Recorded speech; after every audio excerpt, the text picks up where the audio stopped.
CBI విచారణ కోసం మంత్రి పొన్నాల బయలుదేరి వెళ్లారు. విచారణకు సహకరిస్తానని, తనకు కోర్టులపై గౌరవం ఉందన్నారు. విచారణ తర్వాత అన్ని విషయాలు వెల్లడిస్తానన్నారు. వైఎస్ హయాంలో పొన్నాల భారీ నీటిపారుదల శాఖ మంత్రిగా పనిచేశారు. ఆ టైంలో ఇండియా సిమెంట్స్ కు నిబంధనలకు విరుద్దంగా నీటి కేటాయింపులు జరిపారన్న అభియోగాన్ని పొన్నాల ఎదుర్కొంటున్నారు. ఇందుకు సంబంధించి పొన్నాల జారీ చేసిన జీవోలు వివాదాస్పదమయ్యాయి.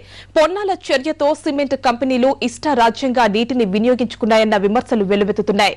ఈ ఆరోపణలపై ఐఏఎస్ అధికారి ఆదిత్యనాథ్ తో కలిపి పొన్నాలను ఇవాళ సిబిఐ ప్రశ్నించనుంది.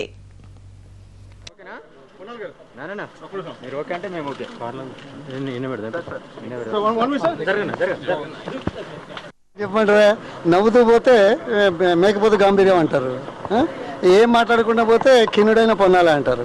అన్ని పోయొచ్చిన తర్వాత చెప్తాను, అన్ని విషయాలు చెప్తాను. సాంకేతిక తప్పేం లేదని భావిస్తున్నారు. నేను ఇంతకుముందు చెప్పాను, విచారణకు సహకరిస్తాం, నియమ నిబంధనలు లోబడి పనిచేశాం, చట్టాన్ని గౌరవిస్తాం. మళ్ళొకసారి చెప్తున్నా, న్యాయస్థానాల సూచనలు, సలహాలు, ఆదేశాలు గౌరవంతో, నమ్రతతో పాటిస్తాం. అంటే గతం లోపల మోపిదేవి కూడా ఇదే విధంగా చెప్పారు, కానీ ఆయన సిబిఐ అరెస్ట్ చేసింది. No discussion, no debate.